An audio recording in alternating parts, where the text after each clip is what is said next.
Hey YouTube, this is Sasquatch.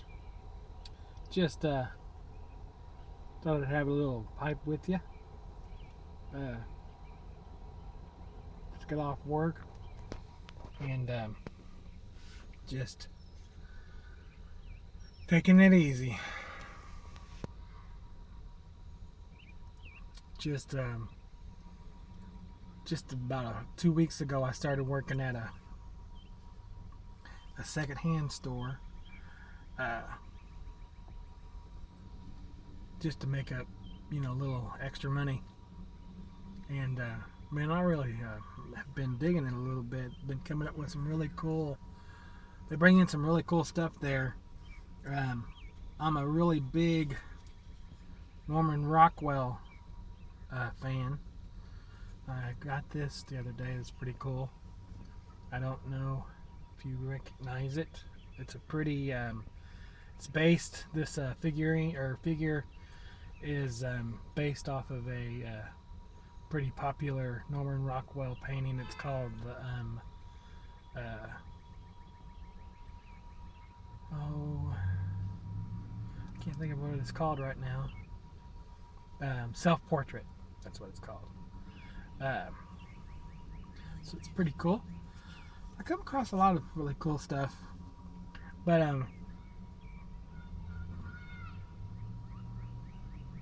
I'm puffing on a Missouri meerschaum legend, and smoking some Prince Albert. Pretty good stuff. I come across a really cool story about Norman Rockwell. I wanted to kind of share with you. I thought it was kind of cool. Um, in 1960, I think, I'm not sure of the year. It was in the 60s. His art studio caught on fire, and it burned completely to the ground.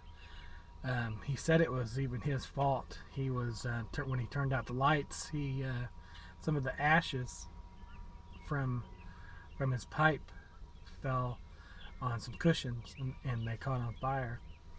But his son woke him up about 1:30 at night, and they got down to the studio, and by that time the phone wires had already burnt in two, so he couldn't make any phone calls. And what I thought was kind of interesting to the story is he had some shotgun shells in his drawer, and they started going off, so he didn't enter.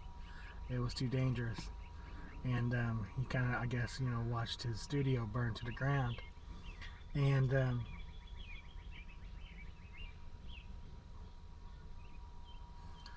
what I thought was interesting about the whole story is that morning he was sifting through all the ashes just to see what he could come up, salvage, and he was upset not because he lost all his art supplies, but because he lost all his pipes. And the townspeople that they gathered up pipes and brought him over to his house that day.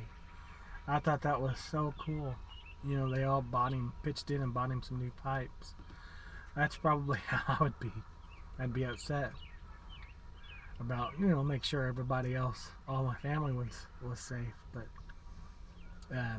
that's my prized possessions, is my pipes. Uh,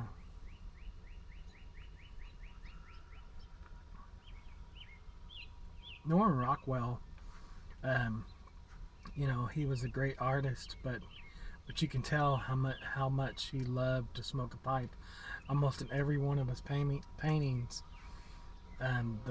there's always a character in that painting that's smoking a pipe. And one of my favorites is the one where the old gentleman is up on the footstool, I think it is, and his wife is sewing up the seam of a dress, and he's wearing it to help her out.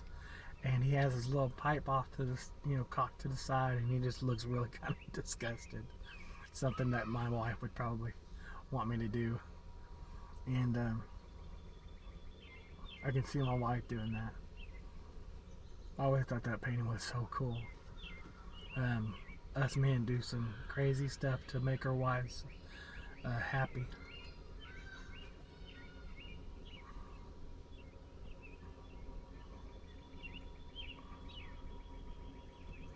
But man, I should have saved this video for 4th of July. I don't think it gets much more American as Missouri Meerschaum corncob pipes and Prince Albert and Norman Rockwell. The only thing we're missing is apple pie.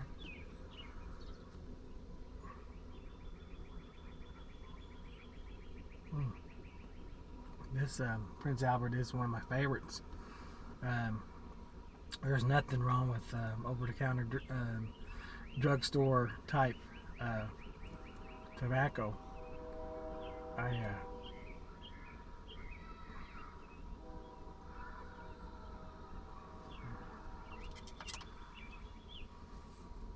Use my built-in tamper.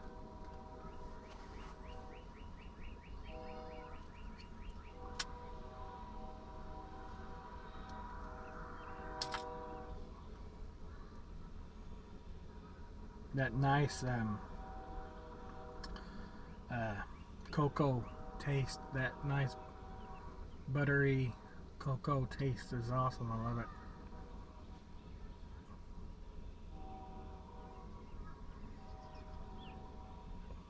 That deep, earthy smell is really cool too. I was just saying, I don't buy Prince Albert because it's cheap, or I'm out of tobacco and it's the only thing I can find. I have a whole house full of tobacco. When I'm out of Prince Albert, I go down and get me a pouch of it.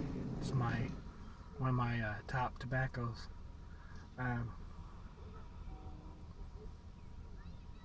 That and Carter Hall. If I'm not smoking Carter Hall, or another one, of course, is Captain Black. Nothing wrong with any of those blends.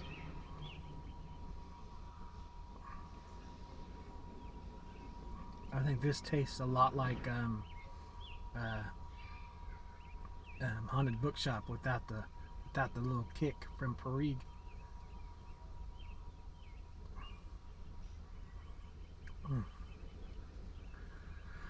Well, I'm gonna get off here. Just wanted to have a little pipe time with you, and you guys have a good night. Keep her smoking.